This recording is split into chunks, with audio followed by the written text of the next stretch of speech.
The sound of a trumpet echoes in the caves along the shoreline of the Faroe Islands. It's a suitably dramatic soundtrack to the windswept scenery of these remote North Atlantic islands.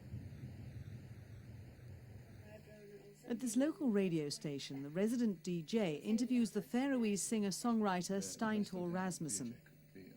Steintor is a leading campaigner for independence from Denmark. The Faroes were given home rule by Copenhagen in 1948. A referendum on full autonomy was to have been held in May this year.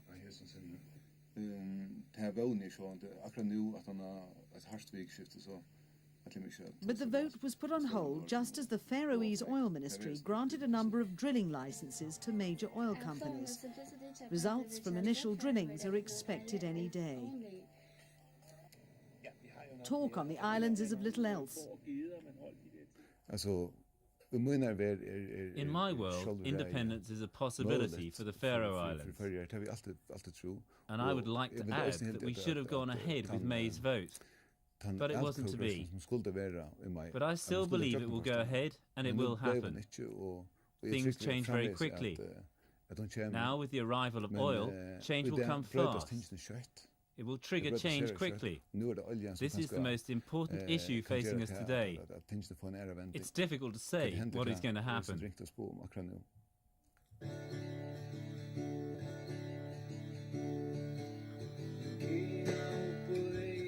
In his song Faroe Islands, Steintor sings of a free nation.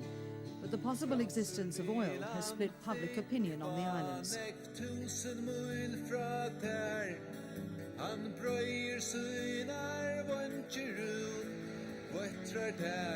If oil is indeed found, it would mean an injection of billions of kroner into the national treasury.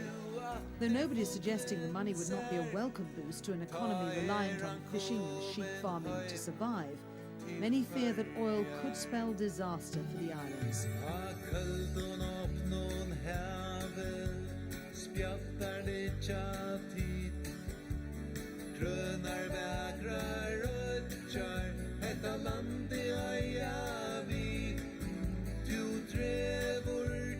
Many here also doubt Denmark's promises that oil wealth would remain with the islanders.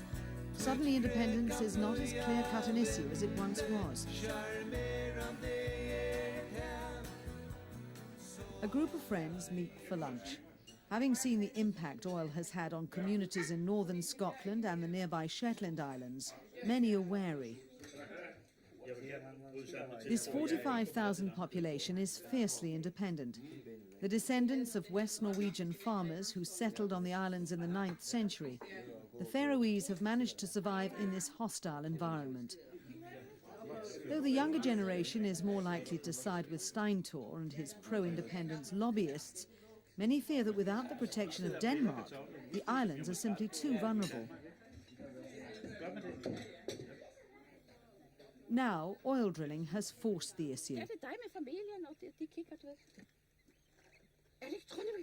For clothes designer Borgny Patursson, it's not so much the oil itself which is the problem, it's what it brings with it. They talk about we need to have about 20,000 people to come here and work. It will change a lot, because they want a lot of things for nights, parties, bars, and this and this. We don't have it here. It will change our life, I'm sure, and all the money. And what we also are afraid for, it's maybe a lot of young people would choose to work in oil where they have money and more than to fish. Now, all the islanders can do is sit and wait.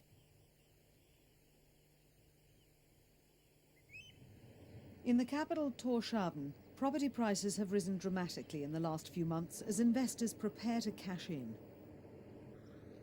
Estimates of the possible oil reserves range from hundreds of millions to billions of barrels, but experts are quick to point out the drillings could also be a costly flop.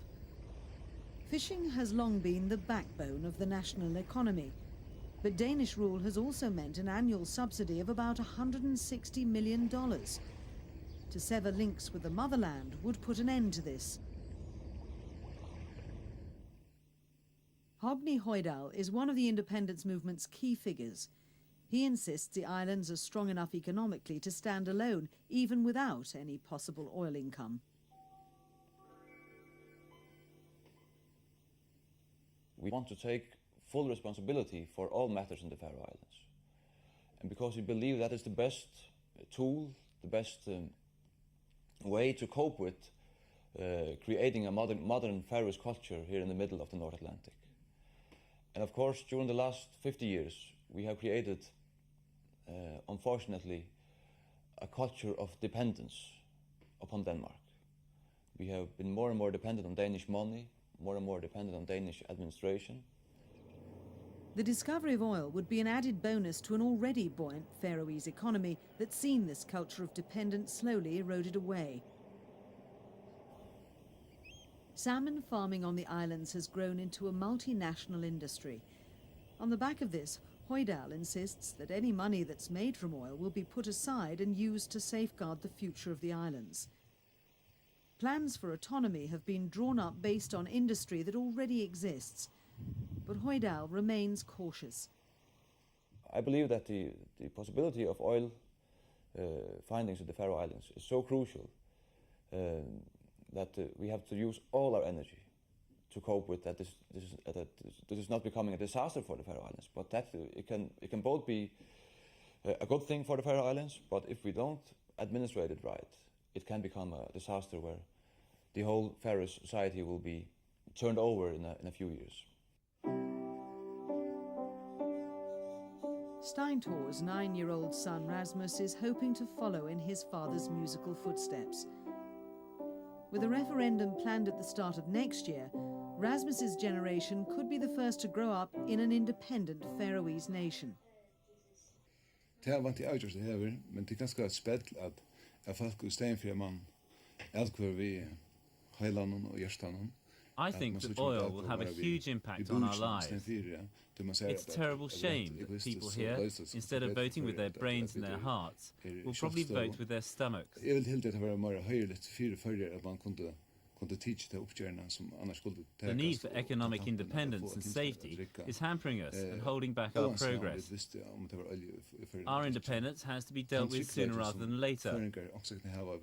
People are going to want to deal with the oil issue before the independence issue. Either way, we're going to have to reach a state of mind where we can live as Faroese people, a Faroese nation.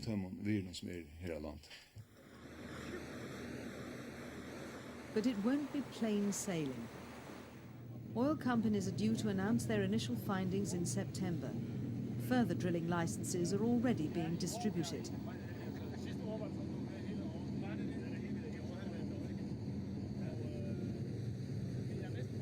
Nobody here is really sure what lies ahead.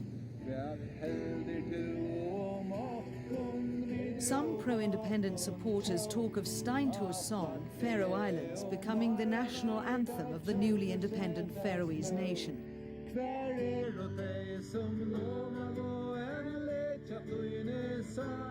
Many are secretly hoping the song isn't drowned out by the reverberations of an oil boom.